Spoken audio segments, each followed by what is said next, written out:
ಎಲ್ಲರಿಗೂ ನಮಸ್ಕಾರ ಸ್ನೇಹಿತರೆ. ಇತ್ತೀಚಿನ ದಿನಗಳಲ್ಲಿ ಭಾರತ ದೇಶದಲ್ಲಿ ನಾವು ಯಾವುದೇ ಒಂದು ಕೆಲಸ ಮಾಡಲು ಬಹು ಮುಖ್ಯವಾದ ದಾಖಲೆಗಳಲ್ಲಿ ಪ್ಯಾನ್ ಕಾರ್ಡ್ ಸಹ ಒಂದಾಗಿದೆ. ನಾವು ಬ್ಯಾಂಕ್ನಲ್ಲಿ ಯಾವುದೇ ವಹಿವಾಟು ಮಾಡಬೇಕೆಂದರೆ ಅಥವಾ ನಾವು ಯಾವುದೇ ಜಮೀನು ಅಥವಾ ಆಸ್ತಿ ಖರೀದಿ ಅಥವಾ ಮಾರಾಟ ಮಾಡಬೇಕೆಂದರೂ ಅಷ್ಟೇ ಅಲ್ಲದೆ ಯಾವುದೇ ಸರ್ಕಾರಿ ಕೆಲಸಕ್ಕೆ ಬಹಳ ಮುಖ್ಯವಾದ ದಾಖಲೆಗಳಲ್ಲಿ ಪ್ಯಾನ್ ಕಾರ್ಡ್ ಬಹಳ ಮುಖ್ಯವಾದ ದಾಖಲೆಯಾಗಿದೆ. ಇನ್ನು ಇತ್ತೀಚೆಗೆ ಭಾರತ ಸರ್ಕಾರ ಪ್ಯಾನ್ ಕಾರ್ಡ್ ಕುರಿತು ಹೊಸ ನಿಯಮಗಳನ್ನು ಜಾರಿಗೆ ತಂದಿರುವುದು ನಿಮಗೆಲ್ಲರಿಗೂ ಸಹ ಗೊತ್ತೇ ಇದೆ. ಹೌದು, ಇತ್ತೀಚೆಗೆ ವಂಚನೆಕೋರರ ಸಂಖ್ಯೆ ಹೆಚ್ಚಾಗುತ್ತಿರುವ ಕಾರಣ ಭಾರತ ಸರ್ಕಾರ ಪ್ರತಿಯೊಬ್ಬರೂ ಸಹ ತಮ್ಮ ಪ್ಯಾನ್ ಕಾರ್ಡ್ಗೆ ಕಡ್ಡಾಯವಾಗಿ ಆಧಾರ್ ಕಾರ್ಡನ್ನು ಲಿಂಕ್ ಮಾಡಿಸಬೇಕೆಂದು ನಿಯಮವನ್ನು ಜಾರಿಗೆ ತರಲಾಗಿತ್ತು.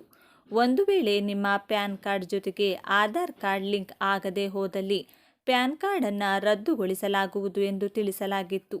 ಅಷ್ಟೇ ಅಲ್ಲದೆ ಇತ್ತೀಚಿನ ದಿನಗಳಲ್ಲಿ ವಂಚಕರ ಸಂಖ್ಯೆ ದಿನೇ ದಿನೇ ಹೆಚ್ಚಾಗುತ್ತಿದೆ. ನಮ್ಮ ಪ್ಯಾನ್ ಕಾರ್ಡ್ ಬಳಸಿಕೊಂಡು ಜನರು ಇದೀಗ ವಂಚನೆ ಮಾಡಲು ಮುಂದಾಗಿದ್ದಾರೆ. ನಮ್ಮ ಪ್ಯಾನ್ ಕಾರ್ಡ್ ಬಳಸಿಕೊಂಡು ನಮ್ಮ ಸಿವಿಲ್ ಸ್ಕೋರ್ ಚೆಕ್ ಮಾಡುವುದು, ಅಲ್ಲದೆ ನಮಗೆ ತಿಳಿಯದ ಹಾಗೆ ನಮ್ಮ ಪ್ಯಾನ್ ಕಾರ್ಡ್ ಬಳಸಿಕೊಂಡು ಕೆಲವು ವೈಯಕ್ತಿಕ ಪ್ಲಾಟ್ಫಾರ್ಮ್ಗಳಲ್ಲಿ ಸಾಲ ಪಡೆದುಕೊಳ್ಳುವುದು, ಈ ರೀತಿಯ ಅನೇಕ ವಂಚನೆಗಳು ಇತ್ತೀಚೆಗೆ ನಡೆಯುತ್ತಿರುವುದು ಬೆಳಕಿಗೆ ಬಂದಿದೆ. ಇನ್ನು ಇದೇ ಕಾರಣಕ್ಕೆ ಇಂತಹ ವಂಚನೆಗಳನ್ನು ನಿಲ್ಲಿಸಲು ಭಾರತ ಸರ್ಕಾರ ಅನೇಕ ಕ್ರಮಗಳನ್ನು ಕೈಗೊಂಡಿದೆ. ಇನ್ನು ಇದರಲ್ಲಿ ಮೊದಲನೆಯ ಕ್ರಮ, ಪ್ರತಿಯೊಬ್ಬರೂ ತಮ್ಮ ಪ್ಯಾನ್ ಕಾರ್ಡ್ಗೆ ತಪ್ಪದೆ ತಮ್ಮ ಆಧಾರ್ ಕಾರ್ಡನ್ನು ಲಿಂಕ್ ಮಾಡಿಸುವುದಾಗಿದೆ. ಒಂದು ವೇಳೆ ಯಾರಾದರೂ ಈ ಕೆಲಸ ಮಾಡುವಲ್ಲಿ ವಿಫಲವಾದರೆ ಅವರ ಪ್ಯಾನ್ ಕಾರ್ಡ್ ರದ್ದುಪಡಿಸಲಾಗುವುದು. ಮತ್ತೆ ಇದನ್ನು ಅನ್ಲಾಕ್ ಮಾಡಿಸಲು ಸುಮಾರು 10,000ವರೆಗೂ ದಂಡ ಪಾವತಿಸಬೇಕಾಗುತ್ತದೆ ಎಂದು ತಿಳಿಸಲಾಗಿತ್ತು. ಅಲ್ಲದೆ ಕೇವಲ ಅಗತ್ಯವಿರುವ ಸ್ಥಳದಲ್ಲಿ ಮಾತ್ರ ತಮ್ಮ ಪ್ಯಾನ್ ಕಾರ್ಡನ್ನು ನೀಡುವಂತೆ ಸರ್ಕಾರ ಜನರಿಗೆ ಸಲಹೆ ನೀಡಿದೆ. ಕೇವಲ ಬ್ಯಾಂಕ್ ಅಥವಾ ಯಾವುದಾದರೂ ಆಸ್ತಿ ಖರೀದಿ ಅಥವಾ ಮಾರಾಟ ಇಂತಹ ಅಗತ್ಯವಿರುವ ಸಮಯದಲ್ಲಿ ಮಾತ್ರ ಪ್ಯಾನ್ ಕಾರ್ಡ್ ಬಳಸಬೇಕು. ಅಪರಿಚಿತ ವ್ಯಕ್ತಿಗಳಿಗೆ ಯಾವುದೇ ಕಾರಣಕ್ಕೂ ತಮ್ಮ ಪ್ಯಾನ್ ಕಾರ್ಡ್ ದೊರಕದ ಹಾಗೆ ನೋಡಿಕೊಳ್ಳುವಂತೆ ಕೇಂದ್ರ ಸರ್ಕಾರ ಜನರಿಗೆ ಸಲಹೆಯನ್ನು ನೀಡಿದೆ. ಬದುಕಿನಲ್ಲಿ ಬಹುತೇಕ ಜನರ ಆಸೆ ತಮಗಾಗಿ ಒಂದು ಸ್ವಂತ ಮನೆ ಮಾಡಿಕೊಳ್ಳಬೇಕು ಎನ್ನುವುದಾಗಿರುತ್ತದೆ. ಎಲ್ಲರೂ ದುಡಿಯುವುದು ಕೂಡ ತಮ್ಮ ತಲೆಯ ಮೇಲೆ ಒಂದು ಸ್ವಂತ ಸೂರು ಇರಲಿ ಎನ್ನುವ ಕಾರಣಕ್ಕಾಗಿಯೇ. ಆದರೆ ಈಗ ಪ್ರಪಂಚ ಹೋಗುತ್ತಿರುವ ರೀತಿ ಹಾಗೂ ಖರ್ಚುಗಳನ್ನು ನೋಡಿದರೆ ಮನೆ ಕಟ್ಟುವುದು ಸುಲಭವಂತೂ ಅಲ್ಲ. ಎಷ್ಟೇ ಹಣವಿದ್ದರೂ ಮನೆ ಕಟ್ಟಲು ಸಾಕಾಗುತ್ತದೆ ಎಂದು ಕೂಡ ಅನಿಸುವುದಿಲ್ಲ. ಆದರೆ ಜನರಲ್ಲಿರುವ ಆಸೆ ಮಾತ್ರ ಕಡಿಮೆಯಾಗಿಲ್ಲ. ಸ್ವಂತ ಮನೆಗೆ ಲೋನ್ ಮೊರೆ. ಹಲವು ಜನರಿಗೆ ಸ್ವಂತ ಮನೆ ಮಾಡಬೇಕೆಂದು ಆಸೆ ಇದ್ದರೂ ಹಣದ ಕೊರತೆ ಇರುವವರು ಬ್ಯಾಂಕ್ನಿಂದ ಸಾಲ ಪಡೆದು ಅಥವಾ ಹೊರಗಡೆ ಸಾಲ ಪಡೆದು ಸ್ವಂತ ಮನೆ ಮಾಡಿಕೊಳ್ಳುವ ಪ್ರಯತ್ನ ಮಾಡುತ್ತಾರೆ. ಇದು ಒಳ್ಳೆಯ ಆಯ್ಕೆ ಎಂದುಕೊಂಡರೂ ಸಹ ಲೋನ್ ಪಡೆದರೆ ಅದಕ್ಕಾಗಿ ಬೀಳುವ ಬಡ್ಡಿ ದರವನ್ನು ಕಟ್ಟುವುದು ಕೂಡ ಒಂದು ರೀತಿಯ ಹೊರೆಯೇ ಆಗಿರುತ್ತದೆ. ಹಾಗಾಗಿ ಕೇಂದ್ರ ಸರ್ಕಾರವು ಸ್ವಂತ ಮನೆ ಕನಸು ಹೊಂದಿರುವವರಿಗೆ ಒಂದು ಗುಡ್ ನ್ಯೂಸ್ ನೀಡಿದೆ. PM ಆವಾಸ್ ಯೋಜನೆ. ಹೌದು, ಸ್ವಂತ ಮನೆ ಮಾಡಿಕೊಳ್ಳಬೇಕೆಂದು ಕನಸು ಕಾಣುತ್ತಿರುವವರು PM ಆವಾಸ್ ಯೋಜನೆಯ ಮೂಲಕ ಸರ್ಕಾರದಿಂದ ಸಾಲ ಪಡೆದು ಮನೆ ಕಟ್ಟಿಕೊಳ್ಳಬಹುದು. ಇದು ಸಬ್ಸಿಡಿ ಸಾಲ ಆಗಿದ್ದು ಇದಕ್ಕಾಗಿ ಹೆಚ್ಚಿನ ಬಡ್ಡಿ ಬೀಳುವುದಿಲ್ಲ, ನಿಮಗೆ ಹೊರೆಯೂ ಆಗುವುದಿಲ್ಲ. ಈಗಾಗಲೇ PM ಆವಾಸ್ ಯೋಜನೆಯ ಮೂಲಕ ಕೋಟ್ಯಾಂತರ ಜನರು ಸಾಲ ಪಡೆದು ಸ್ವಂತ ಮನೆ ಮಾಡಿಕೊಂಡಿದ್ದಾರೆ. ನೀವು ಕೂಡ ಸರ್ಕಾರದ ಈ ಸೌಲಭ್ಯವನ್ನು ಪಡೆದುಕೊಳ್ಳಬಹುದು. PM ಆವಾಸ್ ಯೋಜನೆಯ ಅರ್ಹತೆಗಳು: ಅರ್ಜಿ ಹಾಕುವವರು ಭಾರತದಲ್ಲಿ ಹುಟ್ಟಿ ಬೆಳೆದವರೇ ಆಗಿರಬೇಕು. 18 ವರ್ಷ ಮೇಲ್ಪಟ್ಟ ಯಾರಾದರೂ ಈ ಯೋಜನೆಗೆ ಅರ್ಜಿ ಸಲ್ಲಿಸಬಹುದು. ಅರ್ಜಿ ಹಾಕುವವರ ಹತ್ತಿರ ಬೇರೆ ಸ್ವಂತ ಮನೆ ಇರಬಾರದು. ಈ ಮೊದಲು ಮನೆ ಕಟ್ಟುವುದಕ್ಕೆ ಸರ್ಕಾರದ ಬೇರೆ ಯಾವುದೇ ಯೋಜನೆಯ ಸಹಾಯ ಪಡೆದಿರಬಾರದು. ಒಮ್ಮೆ ಮಾತ್ರ ಈ ಯೋಜನೆಯ ಸೌಲಭ್ಯ ಸಿಗುತ್ತದೆ, ಪದೇ ಪದೇ ಸಿಗುವುದಿಲ್ಲ. GST ಕಟ್ಟುವವರಿಗೆ, ಟ್ಯಾಕ್ಸ್ ಕಟ್ಟುವವರಿಗೆ ಈ ಸೌಲಭ್ಯ ಸಿಗುವುದಿಲ್ಲ.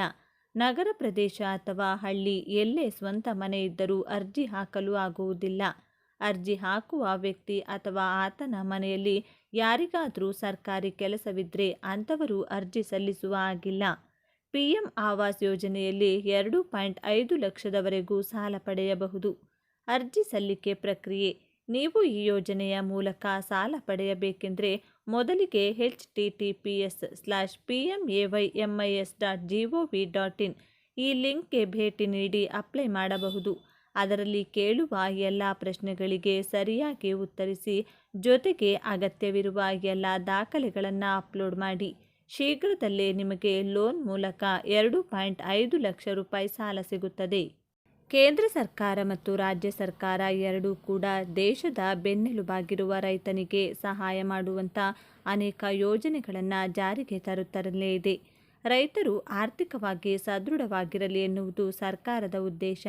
ನಮಗೆಲ್ಲ ಗೊತ್ತಿರುವ ಹಾಗೆ ಕೃಷಿ ಕೆಲಸವನ್ನು ಯಾವಾಗಲೂ ನಂಬಿಕೊಂಡಿರುವುದಕ್ಕೆ ಸಾಧ್ಯವಿಲ್ಲ. ಸಕಾಲಕ್ಕೆ ಮಳೆ ಬರುವುದು ಎಂದೂ ನಂಬುವುದಿಲ್ಲ. ಜೊತೆಗೆ ಅತಿವೃಷ್ಟಿ ಅನಾವೃಷ್ಟಿ ಸಮಸ್ಯೆಗಳು ಕೂಡ ಎದುರಾಗುತ್ತವೆ. ಮಳೆ ಬಾರದೆ ಅಥವಾ ಅತಿಯಾಗಿ ಮಳೆ ಬಂದು ಬೆಳೆ ಹಾನಿ ಸಮಸ್ಯೆ ಶುರುವಾಗಬಹುದು ಅಥವಾ ಇನ್ನಿತರ ಸಮಸ್ಯೆಗಳು ಉಂಟಾಗಬಹುದು. ಅಂಥ ಪರಿಸ್ಥಿತಿ ಬರಬಾರದು ಎಂದು ಕೃಷಿಯ ಜೊತೆಗೆ ಬೇರೆ ಸಣ್ಣ ಉದ್ಯಮವನ್ನು ಶುರು ಮಾಡಲು ಸರ್ಕಾರವು ರೈತರಿಗೆ ಪ್ರೋತ್ಸಾಹ ನೀಡುತ್ತಿದೆ. ಅದಕ್ಕಾಗಿ ಕೆಲವು ಯೋಜನೆಗಳನ್ನು ಕೂಡ ಪರಿಚಯಿಸುತ್ತಿದೆ. ಈ ಒಂದು ಯೋಜನೆಯ ಮೂಲಕ ಸರ್ಕಾರವು ರೈತರಿಗೆ 2 ಲಕ್ಷದವರೆಗೂ ಸ್ವಂತ ಉದ್ಯಮ ಶುರು ಮಾಡಲು ಸಾಲ ನೀಡುತ್ತಿದೆ. ಹೈನುಗಾರಿಕೆ ಒಳ್ಳೆಯ ಉದ್ಯಮ. ರೈತರು ಕೃಷಿ ಕೆಲಸದ ಜೊತೆಗೆ ಮಾಡುವ ಉದ್ಯಮ ಎಂದರೆ ಹೈನುಗಾರಿಕೆ ಒಳ್ಳೆಯ ಆಯ್ಕೆಯಾಗಿದೆ. ಈ ಬಗ್ಗೆ ರೈತರಿಗೆ ಅದಾಗಲೇ ಗೊತ್ತಿರುವ ಕಾರಣ ಸುಲಭವಾಗಿ ಅವರು ಈ ಉದ್ಯಮವನ್ನು ಶುರು ಮಾಡಿಕೊಂಡು ಹೋಗಬಹುದು. ಅದರಿಂದ ಲಾಭವನ್ನು ಪಡೆಯಬಹುದು. ಹೈನುಗಾರಿಕೆಯಲ್ಲಿ ಜಾನುವಾರುಗಳನ್ನು ಸಾಕುವುದು, ಡೈರಿ ಉದ್ಯಮ ಶುರು ಮಾಡುವುದು ಇದೆಲ್ಲವೂ ಸಹ ಒಳ್ಳೆಯ ಆಯ್ಕೆಯಾಗಿರುತ್ತದೆ. ಜಾನುವಾರುಗಳನ್ನು ಸಾಕಿ ಅವುಗಳ ವ್ಯವಹಾರ ಮಾಡುವುದಕ್ಕೆ ಮುಖ್ಯವಾಗಿ ಜಾನುವಾರುಗಳನ್ನು ನೋಡಿಕೊಳ್ಳುವ ಶೆಡ್ ಬೇಕಾಗುತ್ತದೆ. ಈ ಶೆಡ್ ನಿರ್ಮಾಣ ಮಾಡುವುದಕ್ಕೆ ಸರ್ಕಾರದಿಂದ ಸಾಲ ಸಿಗುತ್ತದೆ. ಕೇಂದ್ರ ಸರ್ಕಾರವು ಪಶುಸಂಗೋಪನೆಗಾಗಿ ಶೆಡ್ಗಳನ್ನು ನಿರ್ಮಿಸಲು ಮಹಾತ್ಮ ಗಾಂಧಿ ರಾಷ್ಟ್ರೀಯ ಗ್ರಾಮೀಣ ಉದ್ಯೋಗ ಖಾತರಿ ಯೋಜನೆ ಮೂಲಕ 2 ಲಕ್ಷ ರೂಪಾಯಿಗಳವರೆಗೂ ಸಾಲ ಸೌಲಭ್ಯವನ್ನು ಒದಗಿಸಿಕೊಡುತ್ತದೆ. ಈ ಹಣಕ್ಕಾಗಿ ನಿಮಗೆ ಸಬ್ಸಿಡಿ ಸೌಲಭ್ಯ ಕೂಡ ಸಿಗುತ್ತದೆ. ಹಾಗಾಗಿ ಎಲ್ಲ ರೈತರು ಕೂಡ ಈ ಯೋಜನೆಯ ಸೌಲಭ್ಯ ಪಡೆಯಬಹುದು. ತಕ್ಷಣವೇ ಅರ್ಜಿ ಸಲ್ಲಿಸಿ. ನೀವು ರೈತರಾಗಿದ್ದು ಪಶುಸಂಗೋಪನೆ ಬಗ್ಗೆ ಆಸಕ್ತಿ ಇದ್ದರೆ ಈ ಯೋಜನೆಯ ಬಗ್ಗೆ ಸಂಪೂರ್ಣ ಮಾಹಿತಿ ಪಡೆಯಲು ನಿಮಗೆ ಹತ್ತಿರ ಇರುವ ಗ್ರಾಮ ಪಂಚಾಯಿತಿ ಕಚೇರಿಗೆ ಹೋಗಿ ಯೋಜನೆಯ ಬಗ್ಗೆ ಪೂರ್ತಿ ಮಾಹಿತಿ ಪಡೆಯಬಹುದು. ಇನ್ನು ಅರ್ಜಿ ಸಲ್ಲಿಸಲು ನಿಮ್ಮ ಹತ್ತಿರದ ಬ್ಯಾಂಕ್ಗೆ ಹೋಗಿ ಅಪ್ಲಿಕೇಶನ್ ಫಾರ್ಮನ್ನು ಕೇಳಿ ಪಡೆದು ಅರ್ಜಿ ಸಲ್ಲಿಸಬಹುದು. ಮಹಾತ್ಮ ಗಾಂಧಿ ರಾಷ್ಟ್ರೀಯ ಉದ್ಯೋಗ ಖಾತರಿ ಯೋಜನೆಯ ಅಡಿಯಲ್ಲಿ ನಿಮಗೆ ಶೆಡ್ ನಿರ್ಮಾಣಕ್ಕೆ 2 ಲಕ್ಷದವರೆಗೂ ಸಾಲ ಸೌಲಭ್ಯ ಸಿಗುತ್ತದೆ. ಸ್ನೇಹಿತರೆ, ಕೇಂದ್ರ ಸರ್ಕಾರ 2025ರ ಏಪ್ರಿಲ್ನಲ್ಲಿ ಪ್ರಧಾನಮಂತ್ರಿ ಮುದ್ರಾ ಯೋಜನೆಯನ್ನು ಆರಂಭಿಸಿತು. ಕಾರ್ಪೊರೇಟ್ ಅಲ್ಲದ ಕೃಷಿಯೇತರ ಸಣ್ಣ ಮತ್ತು ಅತಿ ಸಣ್ಣ ಉದ್ಯಮಗಳಿಗೆ 10 ಲಕ್ಷ ರೂಪಾಯಿ ತನಕ ಸುಲಭವಾಗಿ ಸಾಲ ನೀಡಲು ಈ ಯೋಜನೆ ಆರಂಭಿಸಲಾಗಿದೆ.